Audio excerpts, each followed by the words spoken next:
The Locker Room, with all the sports news you need. Live. Well, good evening. How are you? Hope you're all well. It's a Saturday night and it is the Locker Room. Yes, the Locker Room on a Saturday. Very strange feeling, but here we are.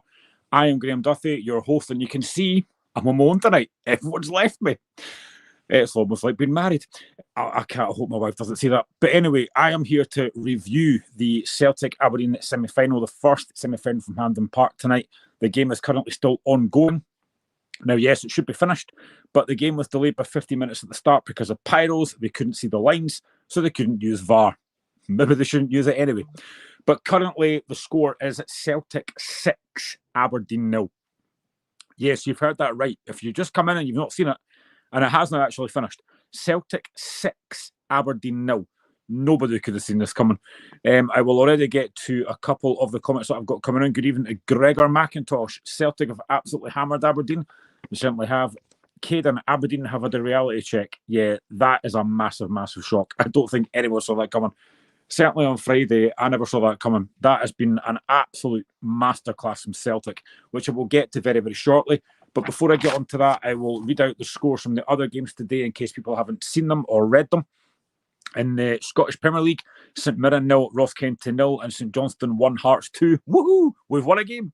In the Championship, it finished Airdrie 0, Hamilton 4, Dunfermline 0, Partick 1, Falkirk 6, Morton 0, and Livingston 1, Queen's Park 1. In League 1, it finished on Barton 0, Cove Rangers 3, Alloa 5, Anna 0, Arbroath 1, Stenhousemuir 0, Inverness 1, Kelty Hearts 1, and Queen of the South 1, Montrose 0. And in League 2, it finished Clyde 2, Bonnyrigg Rose 2, East Fife 1, Stirling 1, Edinburgh City 2, Forfar 0, Elgin 1, Stranraer 0, and Peterhead 2, Spartans 1. So that is you up to date on all the scores from today, if you've not seen the games already. So another comment here from James Elliott. Time up now, a wee Celtic win. I think it was more than a wee Celtic win. That was a masterclass from Celtic, which I don't think anyone saw coming. Like the start of this game and the last couple of days, it's been all about, Aberdeen are on a really good run. They've been fantastic this season. They go to Celtic Park a couple of weeks ago, get a draw from 2-0 down. Today, they were just outclassed and outplayed all over the park. So Celtic scoring 6 goals. First goal coming from Carter Vickers. The second goal came from Kyogo. I will get to these goals very, very shortly. The third goal, Daizen Maeda. The fourth goal, Daizen Maeda again. Fifth goal was scored by Kuhn, and the sixth goal was scored a hat-trick from Maeda, who was outstanding all day. So, yeah, that is a massive reality check for Aberdeen, but Celtic were just frightening at times. But I put it on Twitter, or I should say X, because that's what it's called nowadays. I put on X a little while ago that when Celtic are in that kind of form, nobody stops them. Certainly in Scotland. Europe may be different, but in Scotland, nobody even gets close to matching the Celtic team. They were just far, far too strong. And they were just on a different planet today. So the two teams lined up like this. For Celtic, it was Schmeichel in goal, a back four of Johnston, Carter Vickers, Trusty and Valley. Then in midfield, McGregor, Engels and Hatate. And out wide and up front, Kyogo, Kuhn and Maeda. On the bench for Celtic, it was the substitute goalkeeper, Sinisalo, Taylor, Scales, Palma, Ida, Yang, Bernardo, Forrest and Ralston. For Aberdeen, it was Meathoff in goal. Then it was Devlin, Rubicic, Malloy and McKenzie. Then it was Nielsen, Shinnie, Keskinen, McGrath, Duke and Sockler. And on the bench for Aberdeen, substitute goalkeeper was Doohan. Then Clarkson, McGarry, Bezayoun, Palaversa, Morris, Milne, McDonald and Ambrose. No, not F.A. Ambrose, before anyone asks. But yeah, I mean, the game, like I said, was delayed by 15 minutes because of the pyros. The referee couldn't see the lines. They couldn't get the VAR working properly because they couldn't see, which is not a surprise, to be honest. It's Scottish football. Who knew? But yeah, I didn't think it was... I thought the start of the game was going to be different. I thought I wouldn't really get after Celtic and really get in their faces and press them. It didn't really happen, though. I thought Celtic controlled a lot of the game. They dictate the tempo of the game. I think, obviously, for Celtic coming out of this game, knowing what happened a few weeks ago at Celtic Park, where Celtic were quite comfortable for long periods, go 2-0 up and then not seeing the game out. I thought Celtic started the game very, very well, had control of the tempo. And when I talk about control, I think for me, and I've said this before, and Michael and the guys on the show as well, the one player that dictates a game is Callum McGregor, the Celtic captain. he is just a fantastic footballer. He just controls the tempo of a game. He dictates the game. The game is played at his tempo. And again, I thought he started the game very well today. There wasn't really a lot of chances in the first, few minutes. There was maybe an effort over the bar from Engels early on, but nothing really in terms of creating anything. Aberdeen just couldn't get a foot in the ball in that first half. They could not get started at all. I was a bit surprised. I thought Aberdeen would have really pressed a bit higher and got in Celtic's faces, but it took him a bit of time to settle. The first real incident was 40 minutes in. Rubicic was booked for a foul on Kyogo. Definite booking. James Elliott, our good friend here. And again, if you don't already, then I think on a Thursday, if you listen on Indie Live Radio, James does a really good show called Our Country from 7 till 9. And on a Saturday, his big Saturday show is on from 10 till 12. Really, really good show. I tuned in this morning, so tune in Indie Live Radio and you can catch James E. Really good guy as well. He's been on the show a few times. He says, I miss Big F.A. Ambrose. I loved F.A. Ambrose. He was quality. Glad he wasn't at Hearts, to be honest. But then, watching our defenders recently, maybe we should have done with them. But yeah, there wasn't really a lot in terms of quality in that first half in terms of creating chances. Neither keeper really had a lot to do. 24 minutes in, Callum McGregor gets booked for, I think it's a really poor mistake from the referee, Kevin Clancy, who actually did all right. Now, I said on Friday that I didn't want to be coming on here talk about a refereeing errors. Well, I don't have to, because it was Celtic won 6-0. So yeah, there wasn't really any referee mistakes, I think I could say. But I think McGregor's a little bit harshly booked because he does win the ball. And then 26 minutes, Duke is booked for a foul on Johnston. So it was a little bit scrappy at times. So, like I said, there wasn't really a lot of great football played. And if it was coming from Celtic. But then the first goal, yeah, James Elliott says, if Calmack wasn't Scottish, he'd be world class. I mean, I just love watching McGregor. I love watching midfielders that can get a foot in the ball and dictate games. I mind watching, and this probably shows how old I am, I mind watching guys like Graham Souness in the old days who can control a game quite comfortably. And that's what Callum McGregor does. He just controls football games. And I thought he was excellent again today. Now, I actually think the fact that he's retired from Scotland helps Celtic because McGregor now looks a lot fitter. He looks a lot sharper. He's not having to worry about Scotland, who, by the way, play in a couple of weeks' time as well. So, yeah, I think McGregor's he's a quality player. And if he was Spanish, he'd be phenomenal. He really would be. But, yeah, I mean, Celtic did get the first goal after 28 minutes from a corner kick. It's a ball played in from Engels, and it's really poor defending from Aberdeen. Carter Vickers just out-jumps Jack McKenzie. It's a free header. It's really poor defending from Aberdeen. But the quality of the delivery from Engels is outstanding. It's very difficult to defend against. Now, we know that they spoke on TV about could Mitov come and claim it. I just think it's that good a ball in that I don't think he'd do anything about it. It's a really good delivery. And, of course, the size of Carter Vickers, he just out-jumps McKenzie, and that's a really good header. But, again, you look at Celtic and think defensively, Carter Vickers is such a quality footballer as well. He just brings that calmness to that Celtic defence, which I don't think they've had when he's not been there.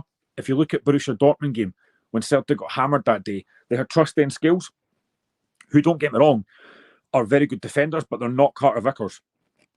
They don't bring that experience, they don't bring that calmness to the backline that I think Carter Vickers does. He wasn't overly tested today defensively, but going forward is a threat from set pieces, as we've seen with that goal. And yeah, it's a really good header. But to be fair to Trusty and Scales, against Atalanta when we did the show, myself and Michael and Reagan, I thought they were excellent that day. But I thought Trusty was decent today as well. Like I said, didn't have a lot of defending to do.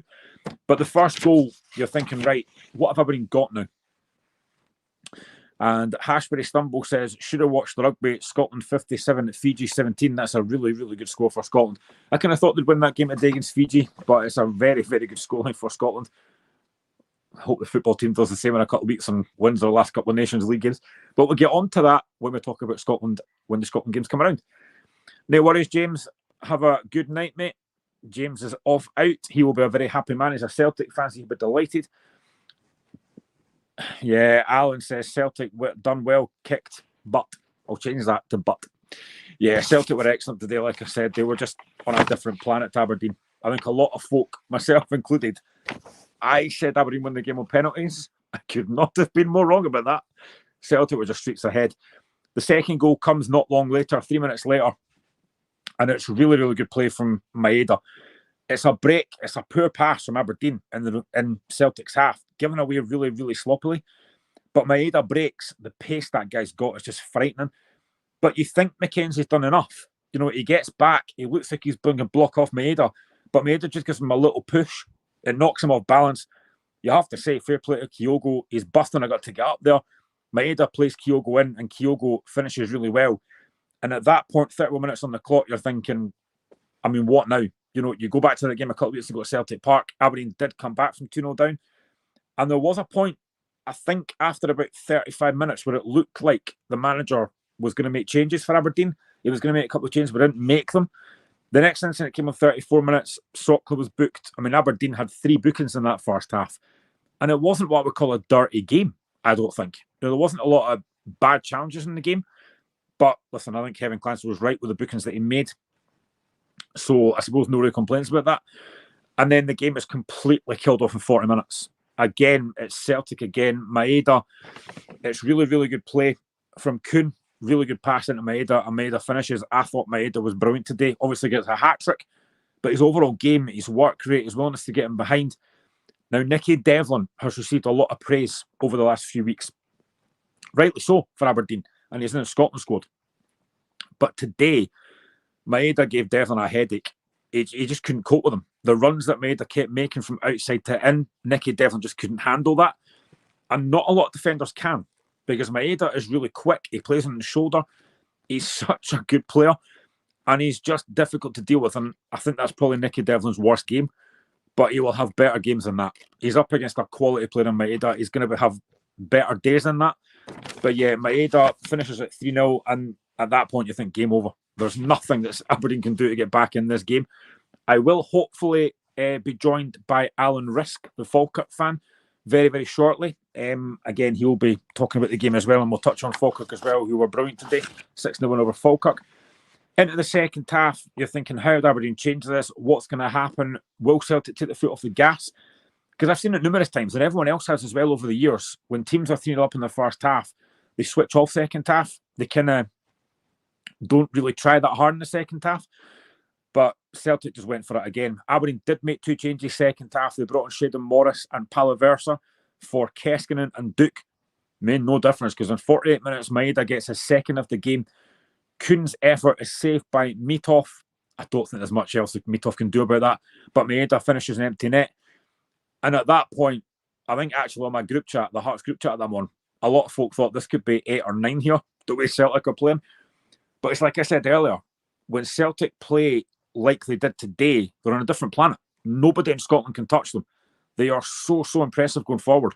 There was a funny moment in the game, though, where, I'm sure everyone saw this, Brendan Rodgers goes to kick the ball from the sidelines and he falls over, which was quite funny.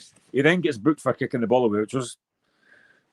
There's no humour in football these days, is there? I mean, Kevin Clancy could have let that go, to be honest, but there's just no humour in football anymore. But the game's done. The game's over. Celtic obviously not going to risk anything. They took a few players off. Jamie McGrath has an effort in 55 minutes for Aberdeen. Their only shot on target, but it's a tame effort, easily saved by Schmeichel. Celtic then get a 5th goal on 58 minutes, and what a finish this is. Goal of the night for me. Kuhn, on his left foot inside the box, hits it in off the other side of the bar. Mitov, who has had no chance with any of the goals that Celtic scored, and it's goal number 5 after 58 minutes. And I keep going back to the fact that, like, you think at some point Celtic are going to switch off, they're going to kind of relax, they've got the game won, but they don't. They just keep going, which was a worry for Aberdeen, because that game could have been easily 8 or 9, like I said earlier. But Celtic, with a game on Tuesday against Leipzig, do start to make changes after 63 minutes. So Valley, Carter Vickers, Engels all come off. Scales, Taylor and Bernardo all come on. Don't mess with Celtic. Yeah, they're frightening. Honestly, they're absolutely frightening in that kind of form and that kind of mood. They were just far, far too strong. The game is obviously wrapped up by then anyway, but Celtic do get a 6. Now, I admit I've not seen it. I was preparing for the show, so I've not seen it. But it's Maeda who gets his hat-trick to make it 6-0. And it's a reality check for Aberdeen. You know, they've had a lot of praise over the last few weeks for what they've done, and rightly so. You know, I think when you've gone unbeaten for as long as they have, when you're right up there with Celtic on their coattails, yes, you're going to get the praise that you deserve.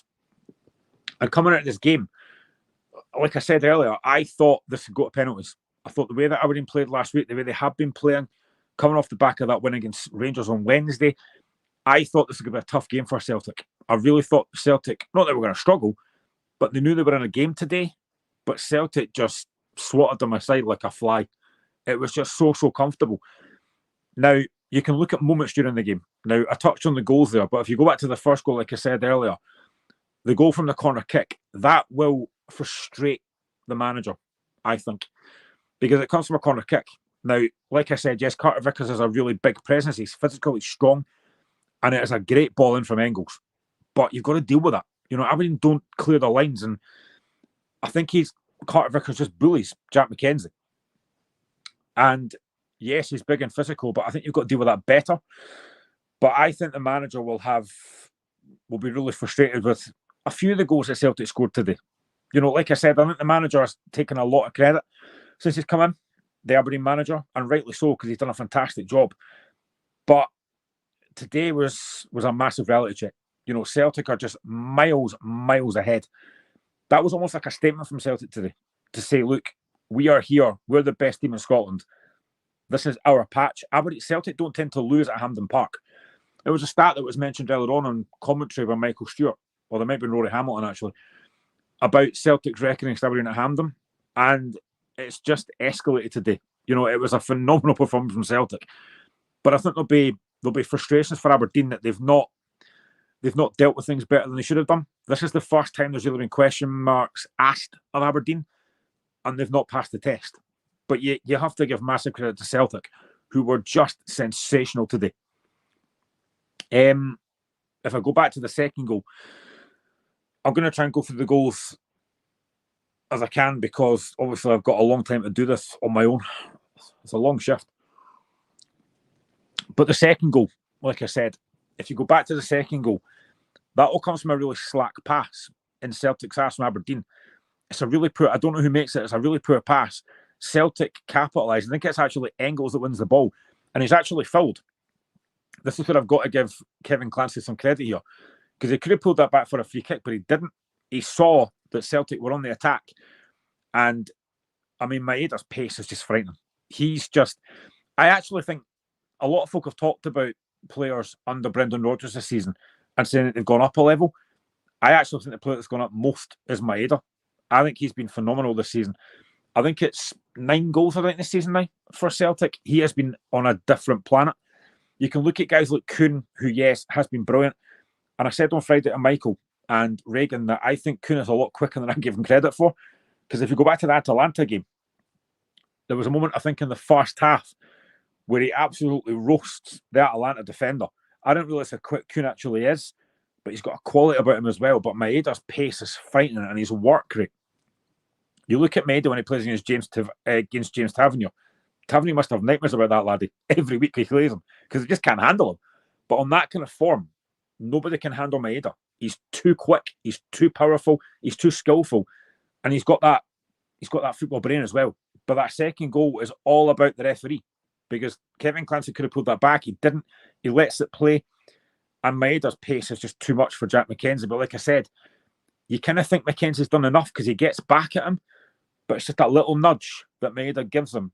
And you have to say as well, fair play to Maeda, because he lifts his head, he sees Kyogo, who's bust a gut to get there, and it's a really calm finish from Kyogo, because he could have easily missed that. There's Celtic players back on the line who could have easily missed that, but it's a really good finish. And like I said, at that point, that came on 31 minutes, that second goal, and you're thinking, what does Jimmy Thielen do here? What do Aberdeen do? I have to say, credit to Aberdeen fans. They created a fantastic atmosphere at the start of the game, but that must be really painful to come out of that game. I was hopefully going to have an Aberdeen fan on today who was at the game, but obviously I have no. It's difficult to come on when you've just been absolutely hammered like that. So absolutely nothing against any Aberdeen fan today, because that's a massive blow for them. Because I think a lot of folk thought they would do all right today, and I did as well.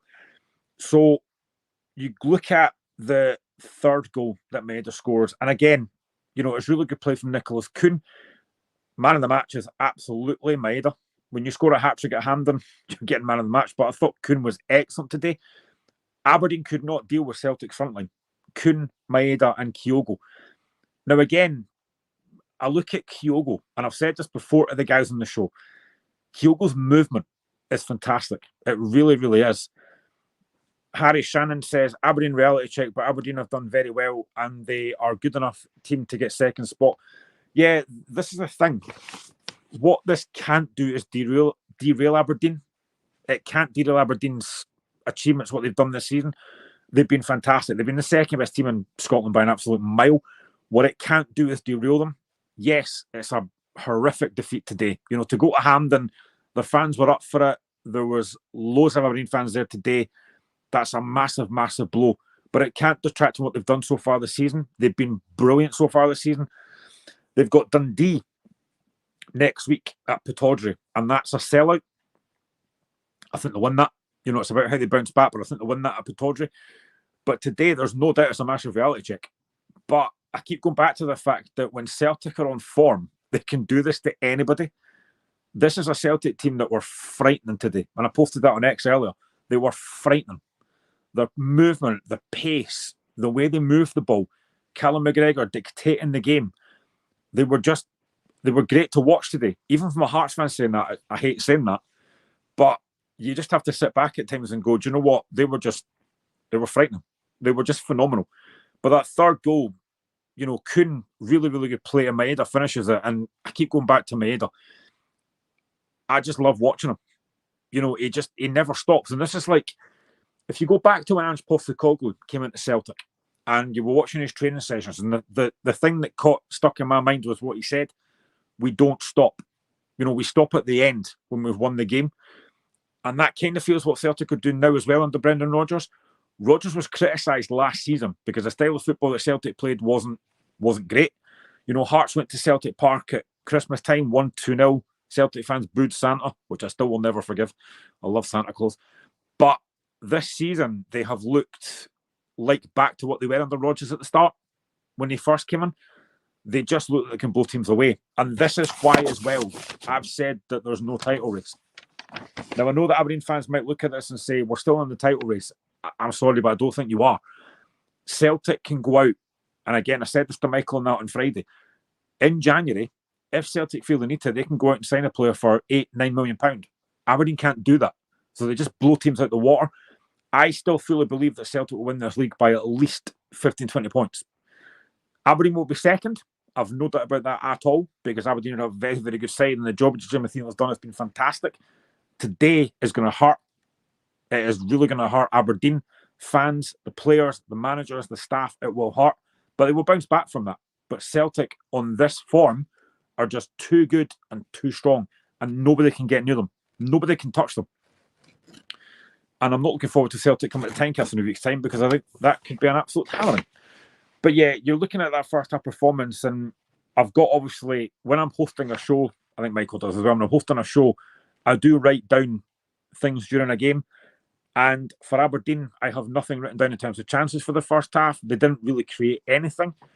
But again, I think you've got to credit Celtic. They didn't allow Aberdeen to breathe or to get a foot on the ball. Graham Shinney couldn't get involved. I think their best player for me was Keskingham. He was the one that tried to get on the ball and tried to drive forward, but there was nothing really happening in terms of creativity for Aberdeen.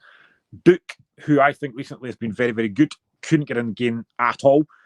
Celtic just starved Aberdeen of any service. They just stifled them. They pressed. They harried that front three. I keep going back to it. They're just such a good front three, that Maeda, Kuhn and Kyogo. And you look at that Celtic bench, they've got guys like Ida on the bench who's been brilliant. They've got Palma on the bench. They've got James Forrest. They've got Yang. They've got so much quality on that bench. It's very difficult to deal with that. So yeah, first half, I've got nothing written down for Aberdeen. The only thing I've got is bookings for Rubezic, Duke and Sokla. But Aberdeen just were never in it first half. And Celtic were just rampant. Absolutely fantastic. But second half, like I say, you look at the second half and think, right, how will Celtic do now? Because the game's won.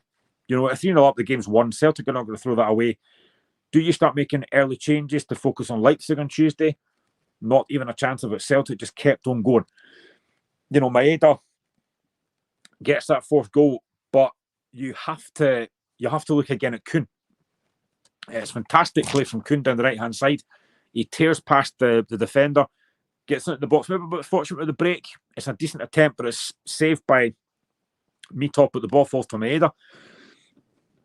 Alan says, Jokestein will be proud of Celtic. I mean, this is the thing.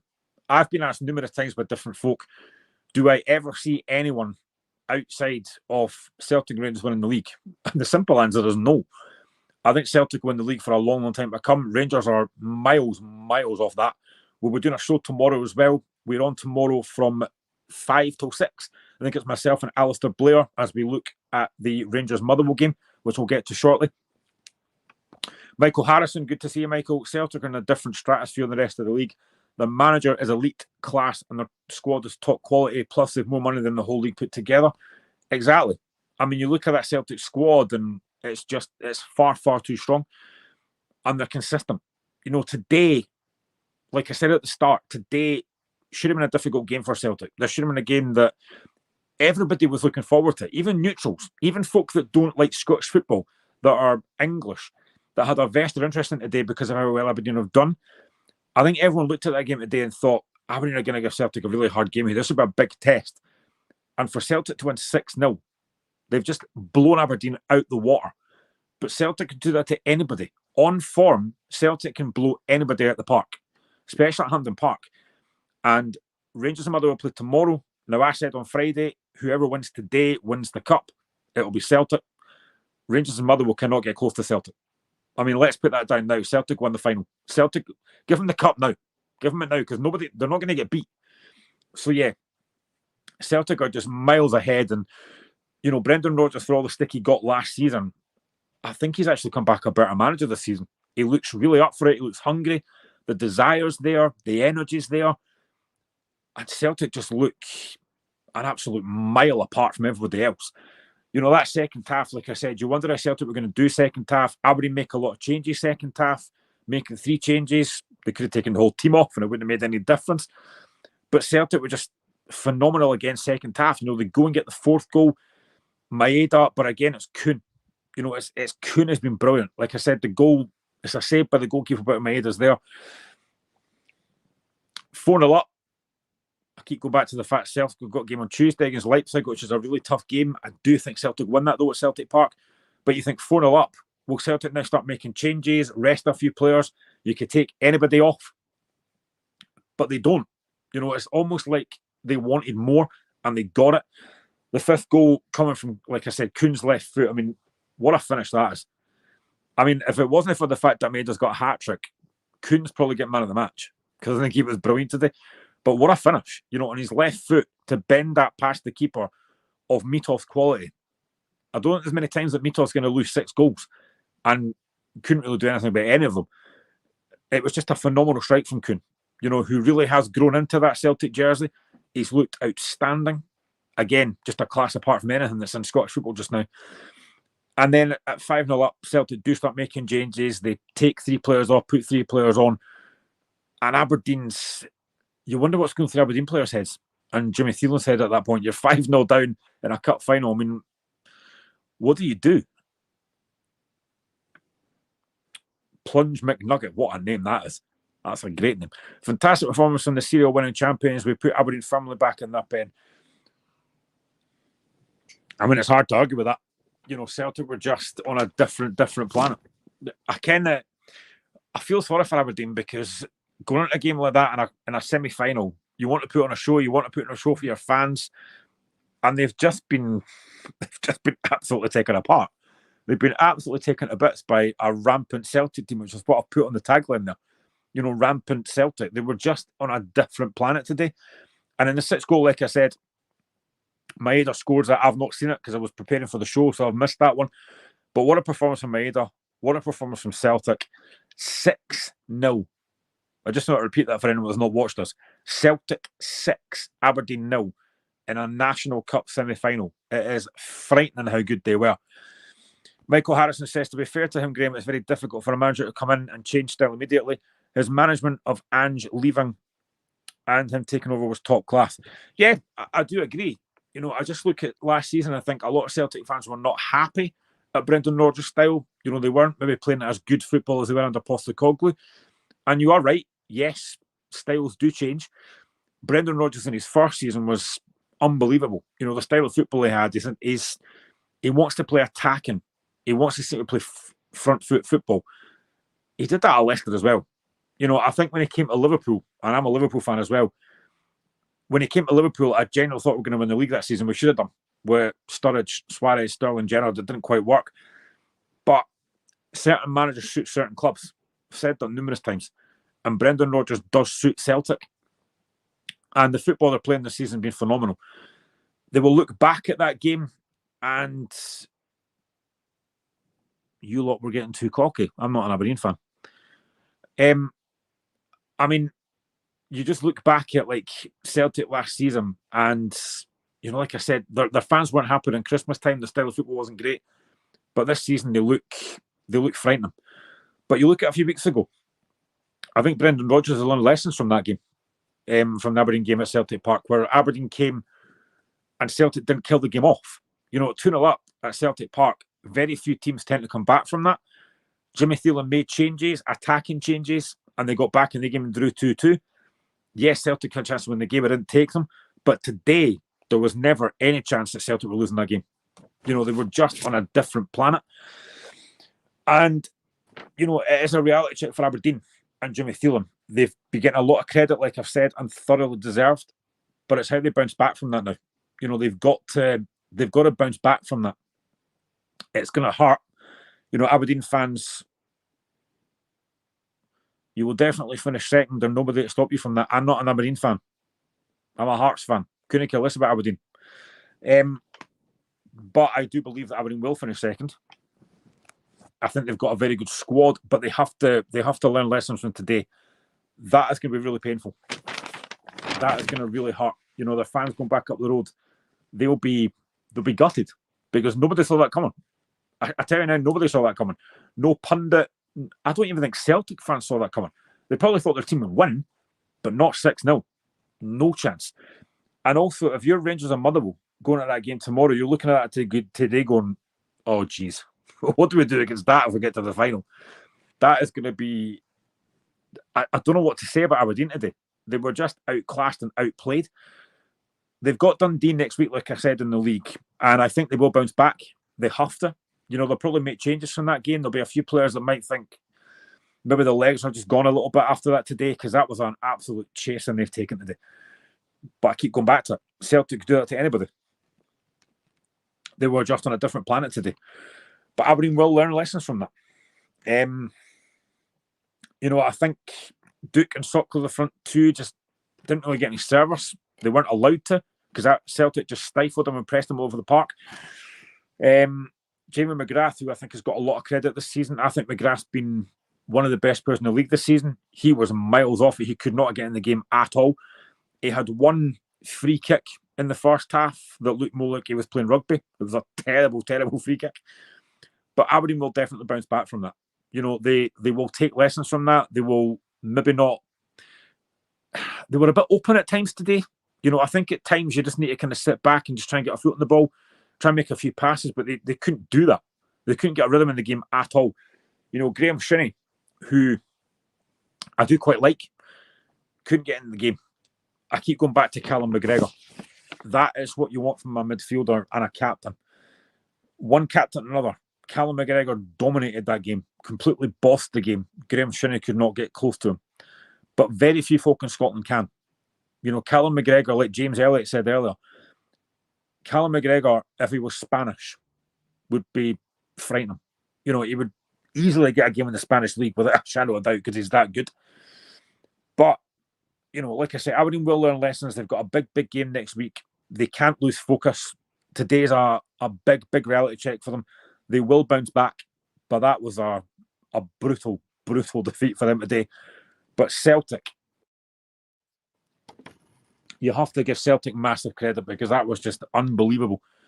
And to say that I am joined by our resident Falkirk fan, Alan Risk. Alan, how are you, mate? I'm very good. I'm very, very good. How's can you hear me okay? Is the signal all good? I can hear you, pal. Perfect. No, I'm very well. Obviously, I had the absolute pleasure of watching Falkirk obviously beat Morton 6-0, and I caught the first 5 goals at the Celtic game. So I've seen a lot of goals today, Graham. A lot of goals. How are you? I'm not too bad, mate. I'm just happy that Hearts have won a game. It's been a while since I felt that's happened. I can imagine.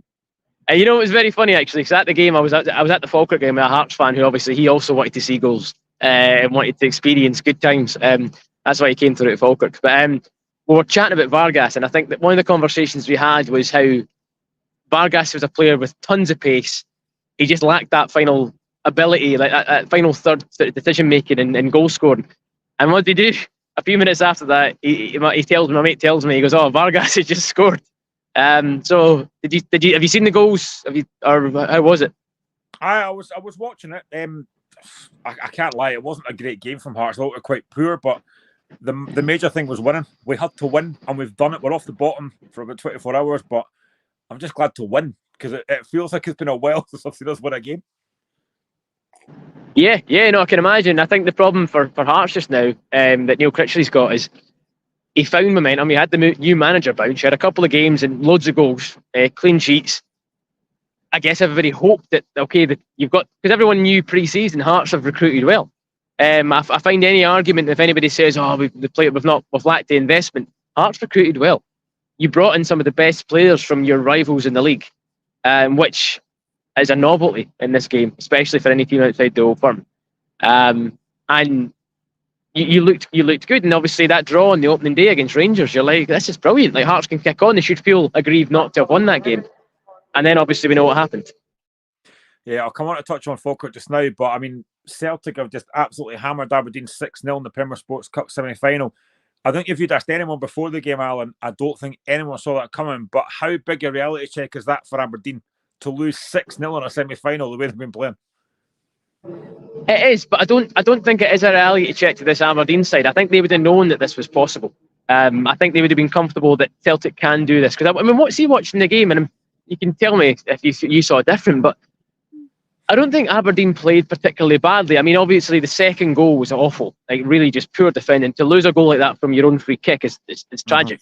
But I do think it was moments of quality from Celtic, which they can do. I mean, obviously I watched the Falkirk Celtic game where we were up 2-1 for 60 minutes. Then they brought Engels and Kuhn especially off the bench, and he's stepped up to that Jota mark. He's quality, a quality player. I mean, his finish today was quality.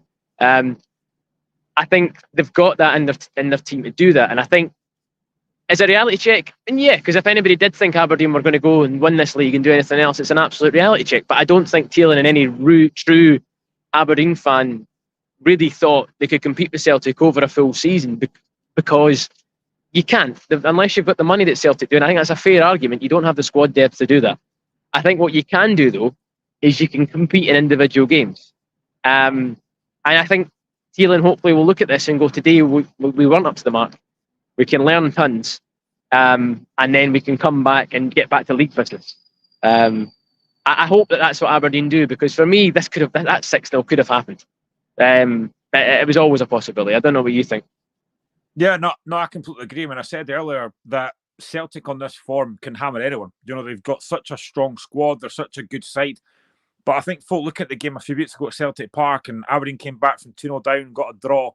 And I think going into this game, Aberdeen fans were confident, rightly so. But today, I mean, the defenders for some of the goals, I mean, even look at the first goal.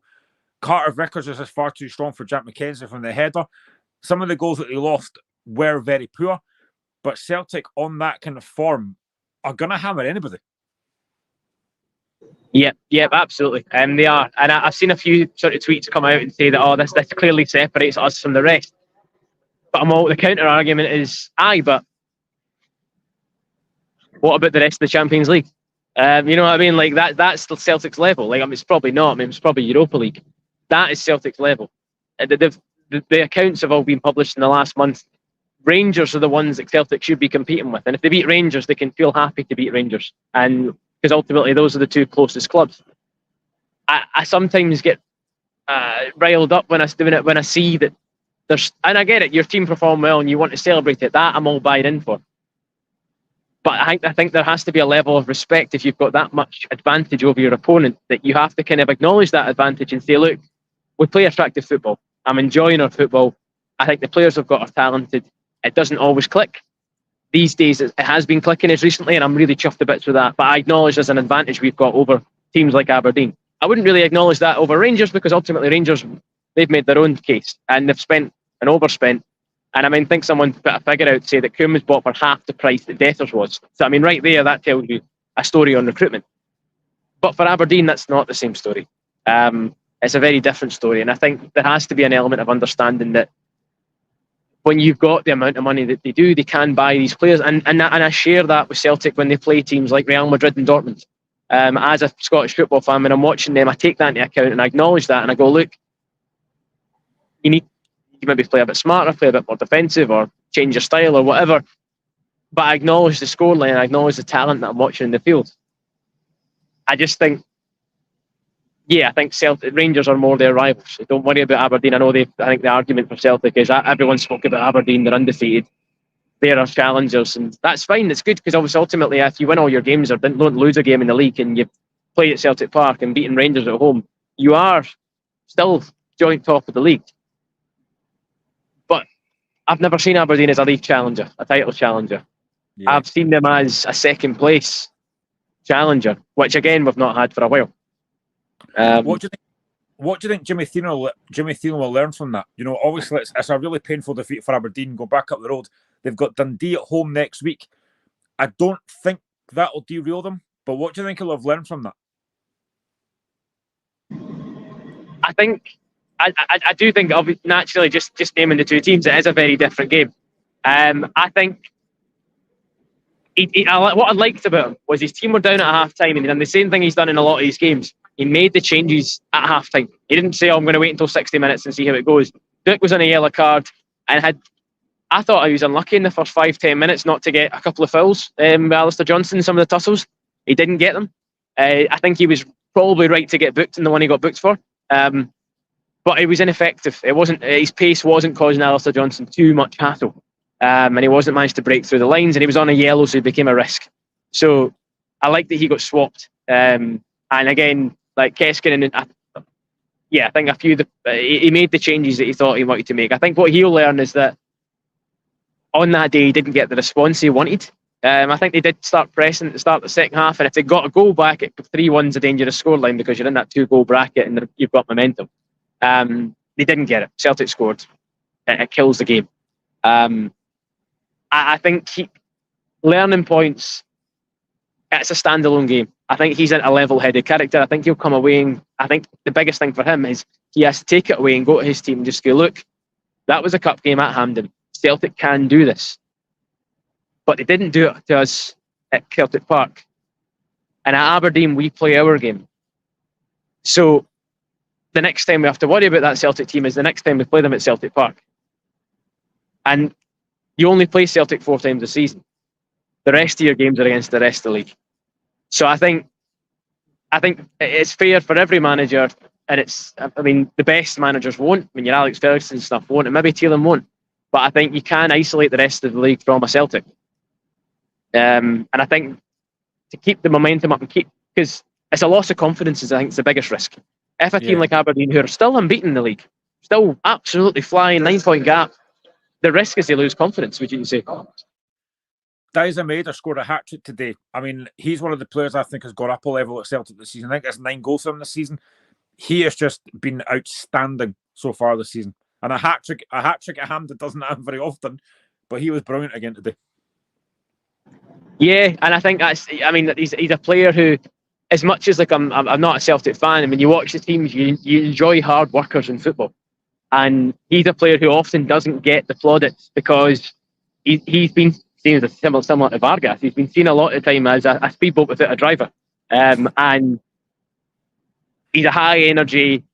He takes the team forward and they press from his movement. So he'll initiate a press and he's phenomenal at it.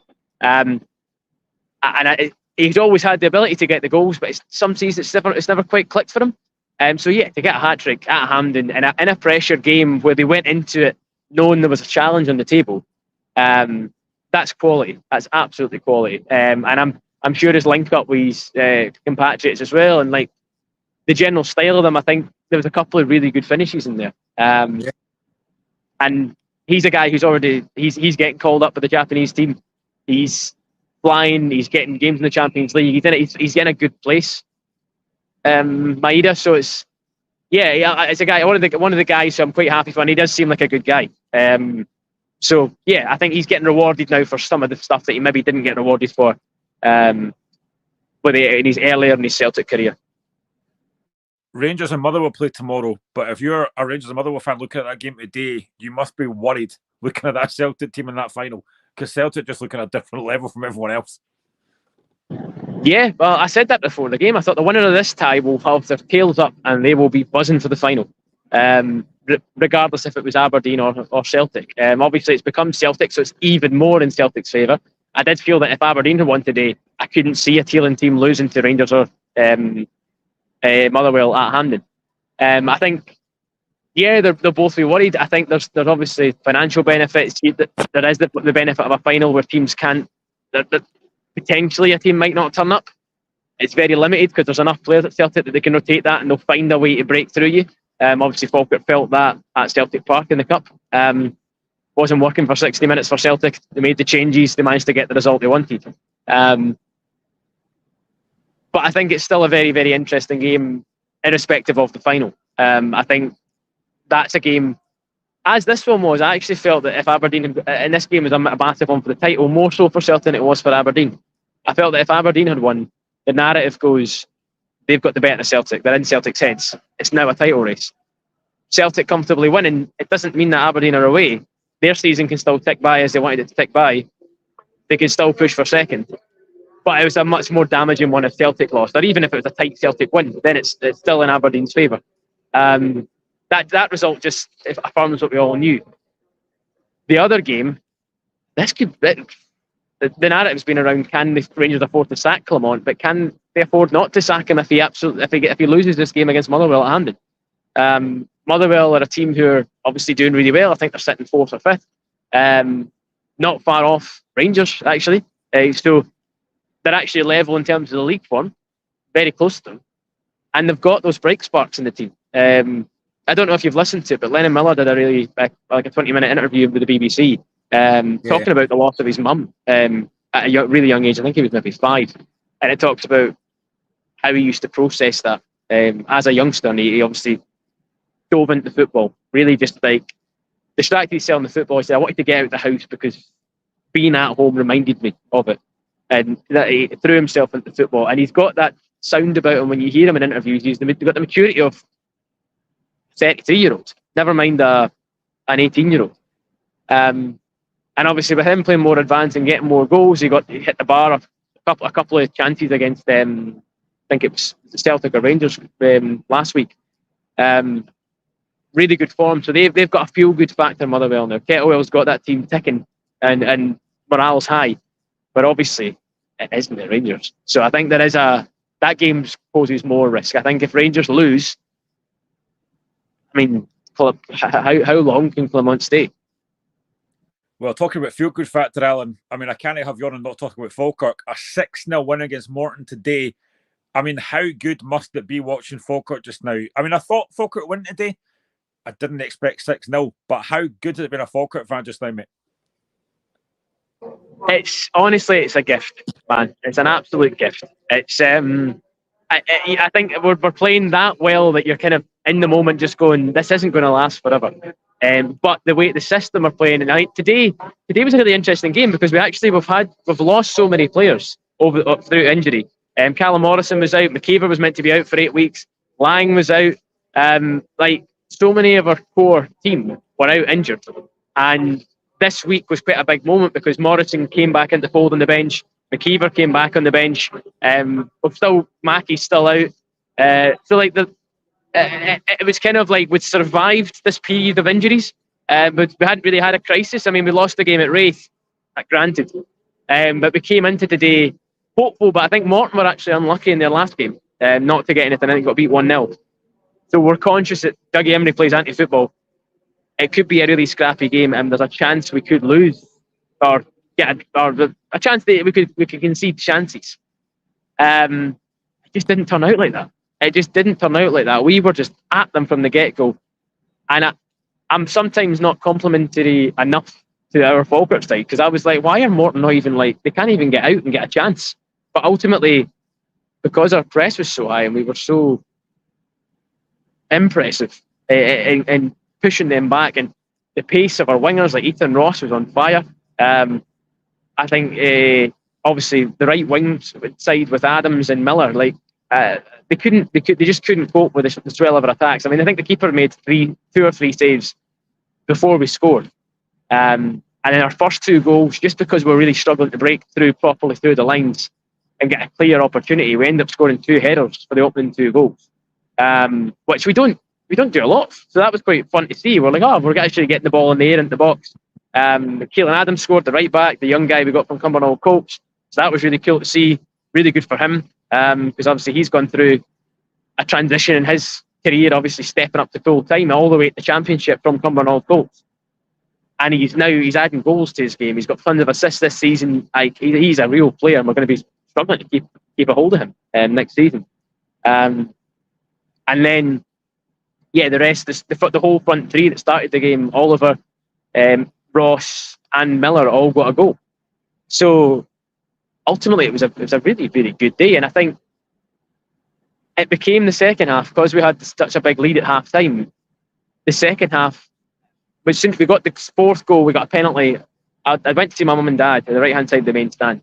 And I'd walked up the stairs, kick-off had happened. I was walking back to my seat, and I hadn't even gotten off the walkway. And they'd conceded a penalty. And then we scored the penalty. 4-0, less than a minute after half-time. And so you're like, that's the game gone. And it did become a training exercise. It became a game of Morton sitting not really, really deep, and us just firing shots in from left, right and centre. And we got our fifth. And it took us a while to get the sixth, but by the time that came, we managed to change the whole front three again, bring Callum Morrison off the bench for his return from injury, bring McKeever back on from his return from injury proper, and Agyeman back on again. And then we rotated a couple of the guys in midfield as well, brought in Finn Yeats, McKenna came on, who we got from Arbroath. And these guys are obviously all gunning forward, trying to get their chances, because ultimately they're trying to get the team. So you have this really, really good dynamic at Falkirk, where the front three are quality, scoring tons of goals, but the other three on the bench are really good and high quality, but they're having to come on with 20 minutes to go, 30 minutes to go, and fight for a starting place. So they're not going to line up. So then if you're a at Morton, you're thinking, oh, maybe get a bit of a break here. You don't get a bit of a break. We score a sixth. And the sixth goal, like if you watch it back, see the highlights, I need to watch it myself, but it's an absolute rifle from Brad Spencer from outside the box. Again, we've put a lot of pressure in, loads of guys in the box. The ball breaks to him just outside the D, and he just rifles it in through everybody into the corner. Really good goal. Couldn't be happier. See, coming out this season, Alan, I know obviously Falkirk were on a great run last season, unbeaten. I mean, did you and your fellow Falkirk fans expect to have the season you're having so far? I mean, you've gone to Celtic Park in the Cup. You were actually very good. Obviously, you beat Hearts in the Premier Sports Cup, a game that I watched, obviously. Falkirk do play some really good football. Could you have imagined having this kind of season when you came up to the Championship? And let's be honest, I think you probably are now favourites to win the title. I think. Yeah, no, absolutely no. I don't think any fan could have dreamed of the start we've actually had. I think we, as a board, they budgeted for fifth. They've came out at the very start of the season and said we've allocated the funds to the manager for fifth. And obviously because we were out for playing slightly above our budget, we're playing above our budget. I think we're at $200,000 or $300,000 loss in League One. So to finish fifth would have mean we break even. I think the cup run the season before with the game against Inverness in the semi, that helped us that season, and then we needed promotion to stop us from having to think about part-time football and stuff. So I think fifth place is the minimum and what we expected, because it also offers you an opportunity for the playoffs. There was also an element of uncertainty about that, and where we thought we still need to perform to get to fifth. There's a lot of good teams in this league. And I still believe that.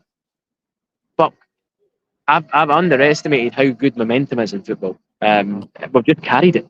And I guess a lot of people maybe thought when we get beat at Wraith 1-0 that's an opportunity for us. We might end up, our opportunity for the others, we might fall off the rail a wee bit, lose a couple of games, draw a couple of games, drop quite a few points, but then we just went right back to winning ways. And obviously got a draw against Partick, drew against Livy at home, and we've never looked outplayed. And I think that was what we were thinking it might happen against a Partick or against a Wraith or against a Livy. We might get outplayed in a few games.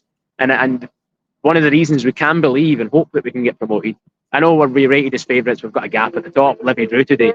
We've got Livy in 2 weeks. So like if we win that game as well, the odds are even going to shorten even more. But I think the comforting thing for us is we're not really worried about getting carried away with anything as long as we keep playing the way we're playing. I think if we turn up for a few weeks, like I've got a mate who's a Livy fan, Callum, and I've been meshing him over the last week because I hadn't watched Livy, but when I watched them play us and we drew 0-0, I was quite happy with a point. Really tall, physical team, really good defensively. We got a goal that ruled out because the cutback had went over the byline. I thought it was harsh, but I was like, you know what, it's Livy, 0-0. It's fine, it's a point. And we drew 0-0 with Hamilton at the Falkirk Stadium at the start of last season when we got promoted. So I thought, it's just the two promotion favourites sizing each other up. No problem.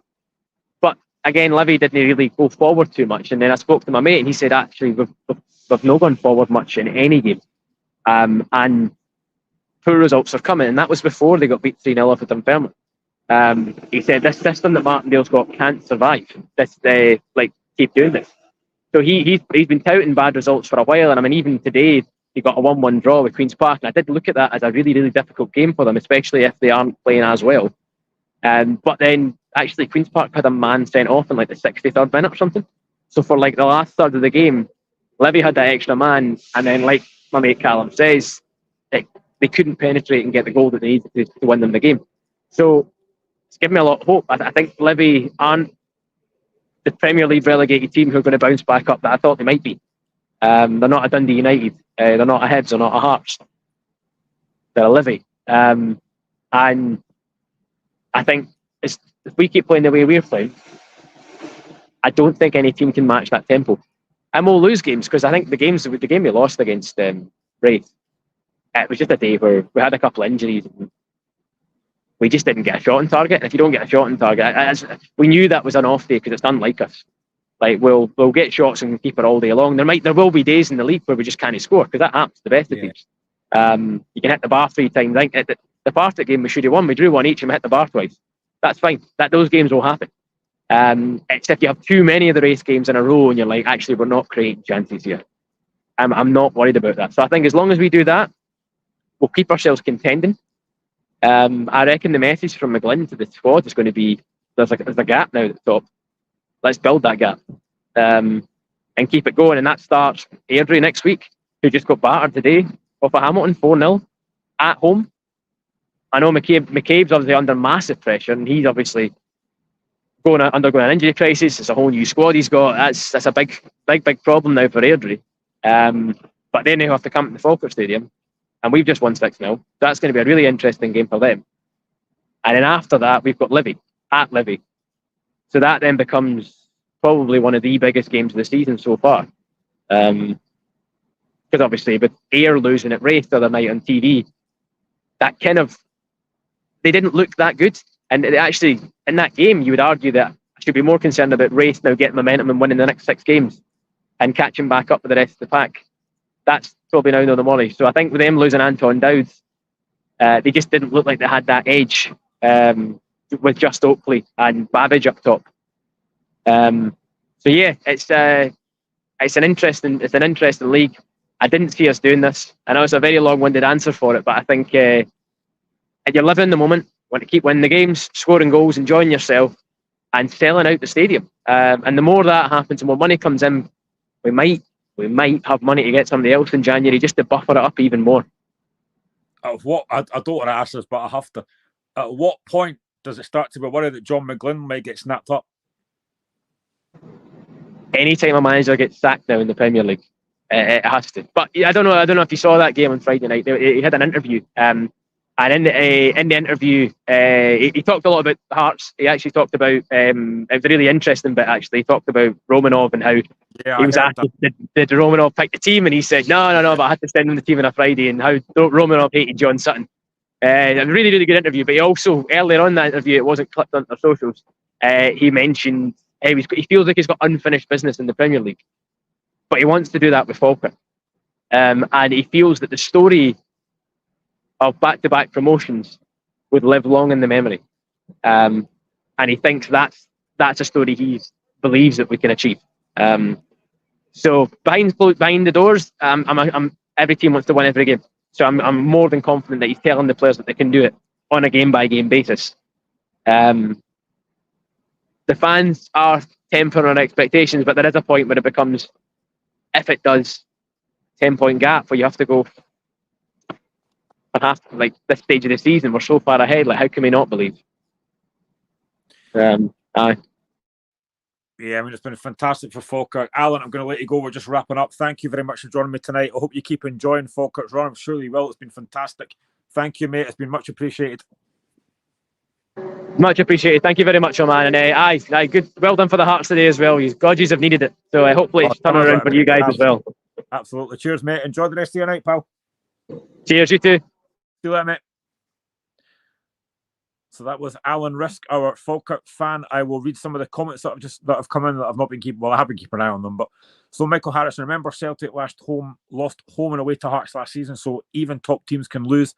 Man City lost to Bournemouth today as well. Yeah, exactly. Nielsen resells. I'll say something. Let's give Jimmy an applause, as that's how you have an interview in Scotland if you lose, unlike another telling manager. I never actually saw the interview.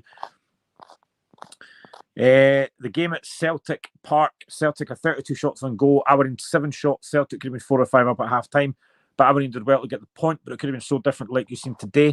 Very, very true. Energy levels definitely come into it. Aberdeen put a lot into the game against Rangers, so you wonder if that's maybe drained them a little bit. Margins so small at top level. Let me just see some of the other comments as well. Why is a Hearts fan debating Celtic Aberdeen? Because it's a Scottish football podcast and it's my show. So if you don't like it, don't watch. Sorry, I'm just being critical. But yeah, this is a Scottish football podcast. We talk about every Scottish team. And yes, I'm a Hearts fan, but I've got views on other things as well. To beat Celtic, you need to beat your absolute best and need to make mistakes or not be quite at it. An absolute hammer him. Why is Alan Risk at Edinburgh Waverley? He was at the Falkirk game today, which is why he was at that game, which is why he was at the train station. So it was good to get him on. It's a better signal than I've got at times, to be honest. The league game at Pittodrie will be a lot harder for us. I'd agree with that, actually. Come on, the Hoops. Yeah, exactly. I mean, Celtic, like I said, we're just frightening. Anyone that's not seen it, I'm sure you have by now. If you've not, where you've been living. Celtic 6, Aberdeen 0. Nobody saw that coming. Tomorrow, it is the second semi-final at Hampden Park between Motherwell and Rangers. 3 o'clock kickoff. We will be on at 5 o'clock. I think it's myself and Alistair Blair that are on tomorrow. The St Johnstone fan. I might mention about St Johnstone Hearts as well. Not to wind them up, just to say it. So yeah, we will be on from that game tomorrow. Whoever wins that will play Celtic in the final. They won't be fancy though, because Celtic, I think, will win the cup now quite comfortably. So yeah, Celtic 6, Aberdeen 0. Like I said, relative check for Aberdeen, but I think they will bounce back. Just again, I will go through the rest of the scores for anyone that's not seen them. So in the Premier League today, it finished St Mirren 0, Ross County 0, and St Johnstone 1, Hearts 2. Woohoo! In the Championship, Airdrie 0, Hamilton 4, Dunfermline 0, Partick 1, Alan Risk's Falkirk 6, Morton 0, Livingston 1, Queen's Park 1. In League 1, it finished on Barton 0, Cove Rangers 3, Alloa 5, Anna 0, Arbroath 1, Stenhousemuir 0, Inverness 1, Kelty Hearts 1, and Queen of the South 1, Montrose 0. And in League 2, Clyde 2, Bonnyrigg Rose 2, East Fife 1, Stirling 1, Edinburgh City 2, Forfar 0, Elgin 1, Stranraer 0, and Peterhead 2, Spartans 1. That is the final scores today. Good show, mate. Thank you, Harry. Much appreciated. So yeah, anyone that's not watched the show before, give us a like, give us a subscribe. We're on every Friday from 5 till 7 and every Sunday from 3 till 5 usually. But we do special shows as well about Scotland and about the game today. You know, there is myself, there's Michael McEwen, Reagan Stevenson, Mikey, Robbie Collins. We all support different teams. We've got a Hearts fan, myself, we've got Celtic fans, Hibs fans, Motherwell fans, Kilmarnock fans. We all do this voluntary because we love football, we love sport. So that's where we do the show. So if you don't watch us already, give us a like and a subscribe. We're on every Friday and every Sunday. So yeah, you can see us tomorrow as well. We're on from 5 o'clock till 6. I will be on tomorrow hosting again. So watch us tomorrow. I hope you've enjoyed the show. To Celtic, congratulations on a fantastic win today. Thoroughly deserved. For Aberdeen, I do think they'll bounce back. No doubt about that. They're a very good side. I still think they'll finish second.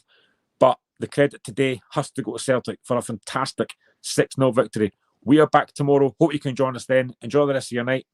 Catch you later, folks.